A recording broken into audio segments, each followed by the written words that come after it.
Halo, selamat datang kembali di video Miss. Nah, kali ini kita akan lanjut materi kita mengenai limit fungsi trigonometri menuju tak hingga. Kalau sebelumnya kita sudah bahas pada fungsi aljabar, sekarang kita akan bahas pada fungsi trigonometri.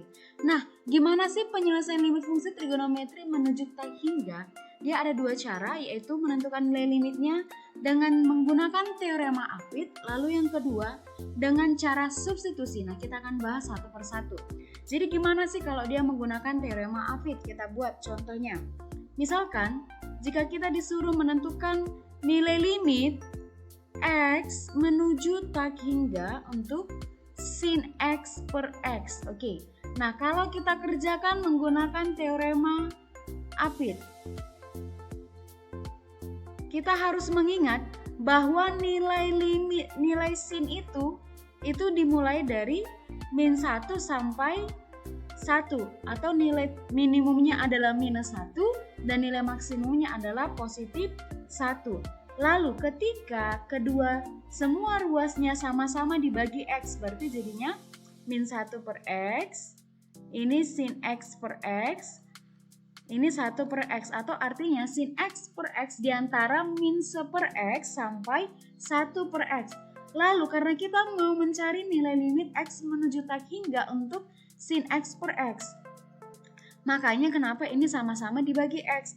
Nah, lalu semua ruas sama-sama kita buat limitnya, berarti ini jadi limit X menuju tak hingga untuk min 1 per X, lalu ini limit X menuju tak hingga untuk sin X per X, lalu ini limit X menuju tak hingga untuk 1 per X.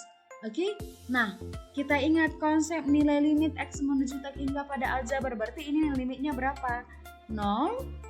Sehingga di sini nilai limit X menuju tak hingga sin X per X itu diantara 0, atau artinya nilai limit X menuju tak hingga itu X sin X per X itu sama dengan 0. Inilah kita peroleh dengan menggunakan teorema Apit. Ini nilainya. Oke? Jadi memang cukup rumit, tapi perlu untuk anak-anak ketahui bahwa ada caranya, itu menggunakan teorema Apit.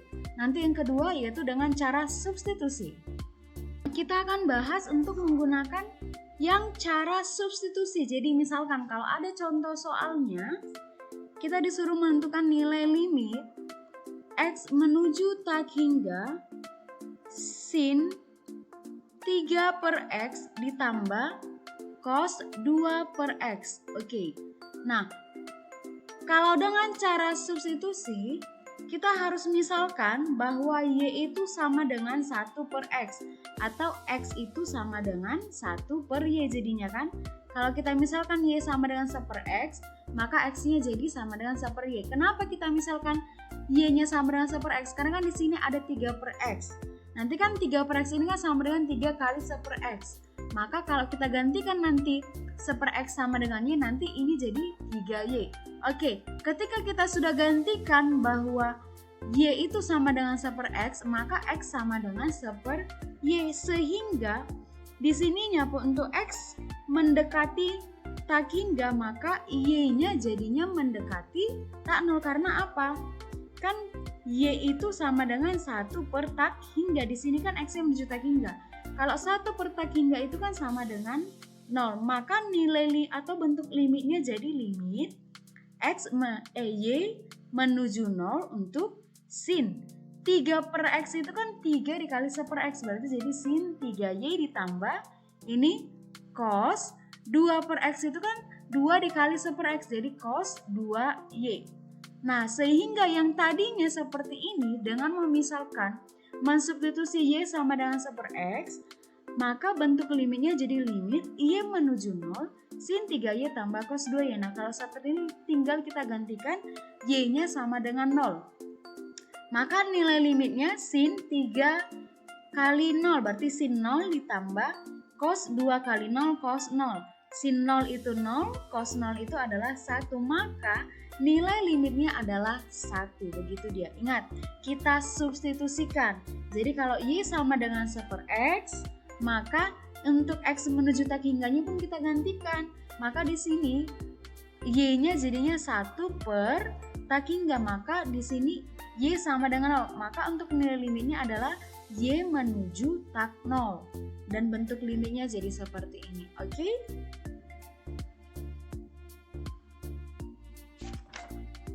Oke, contoh soal yang kedua dengan cara substitusi, biar kita makin paham ya. Nah, contohnya, misalkan nilai limit X menuju tak hingga tan 2 per 3X per sin 3 per 5X, oke? Nah, sama seperti yang tadi kita misalkan aja bahwa Y itu sama dengan 1 per X, oke? Sehingga kalau Y sama dengan 1 per X, di sininya yang dia tadinya X menuju tak hingga, maka Y-nya di sini kan jadi 1 per tak hingga atau sama dengan 0. Maka bentuk limitnya menjadi limit Y menuju 0. Nah, tan 2 per 3X itu, kita coret-coret di sini ya, 2 per 3X kan sama dengan 2 per 3 dikali 1 per X, kan? 1 per X kan kita gantikan jadi Y, maka ini jadinya tan 2 per 3Y per sin ini 3 per 5X. 3 per 5X kan sama dengan 3 per 5 dikali 1 per X, maka ini jadi 3 per 5Y. Oke, untuk limit Y menuju 0 terhadap tan dan sin, ingat pada materi sebelumnya bahwa ada sifatnya. Sifatnya gimana? Langsung aja koefisien darinya ini kita bandingkan, kan? Ingat kalau misalkan ada limit Y menuju X menuju 0 untuk tan AX per sin BX, kan nilai limitnya langsung aja A per B ya pada materi sebelumnya. Maka ini langsung aja nilai limitnya adalah 2 per 3 per 3 per 5, maka sama dengan 2 per 3 dikali 5 per 3 atau sama dengan 10 per 9. Oke, begitulah dia proses pengerjaan untuk limit fungsi trigonometri menuju tak hingga dengan dua cara. Cara pertama dengan cara teorema Apit, yang kedua yaitu dengan cara substitusi. Oke, biasanya lebih sering digunakan itu adalah cara substitusi. Oke, semoga apa yang kita pelajari dapat dipahami dengan baik. Next kita akan lanjut dengan pembahasan soalnya. Semoga dapat mengerti dan tetap mengikuti video ini selanjutnya. See you!